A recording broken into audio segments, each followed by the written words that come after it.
So what are the risks of having a great idea? Well, one of them is that someone else likes it as much as you do, so they copy it. And that's what's happened to Rainbow Loom, the creator of colorful bracelet making kits that have become a national hit, including with my little guy. The company filed a lawsuit against its rival Zenicon, the maker of Fun Loom, accusing it of copying its idea, right down to the trademark plastic C-shaped fastener that holds the bracelets together.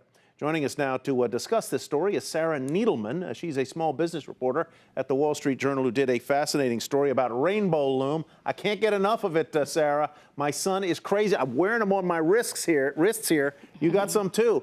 They are seriously the rage. Now, the crux of this suit boils down to a C-shaped plastic fastener. Somebody can't patent the letter C or this fastener, can they? Well, Chun Ing, the creator of Rainbow Loom, did get a patent for the Rainbow Loom kit, which includes the C-clip. The patent covers the crochet-type hook that's used to grab the rubber bands and the loom as well. But the C-shaped clip is one of the biggest parts of the complaint, so that's what we focus on.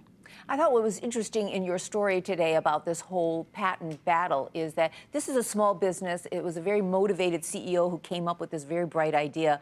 And now he wants to protect his business from knockoffs. So how does a small business guy without, a lot of money for lawsuits and legal fees and all that protect their ideas?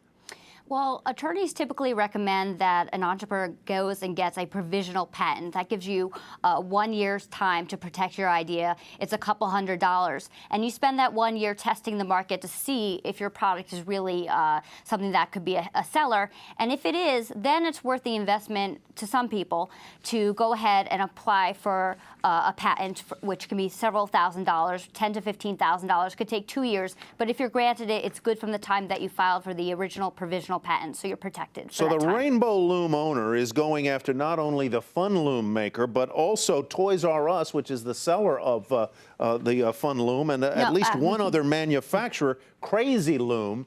How many of these looms are being sold, and at what price?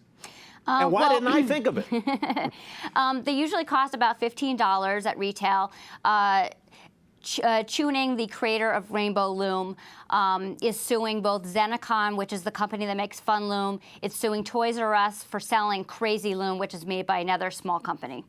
Well, it seems like the CEO is saying he created this market, everybody's copied him, and he's really trying to, put them out of business. Can you really patent a market? I mean, what are the chances that he's going to be successful in this lawsuit? Well, he's not patenting the market. And by the way, he did say he sold more than 1.2 million Rainbow Loom kits. And you can imagine there's many, many more that have been sold under these different brands. But he's patented the kit itself and all the different components of it.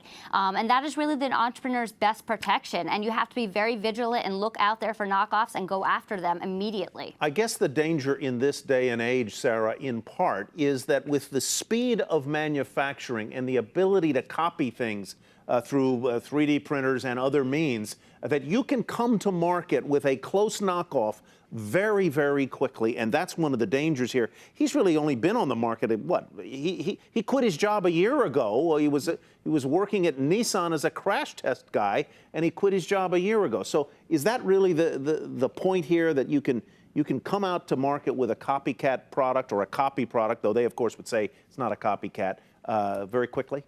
You can manufacture a product much faster today than you did just a few years ago, and 3D printing is a big part of it because you can make a mold very quickly from home.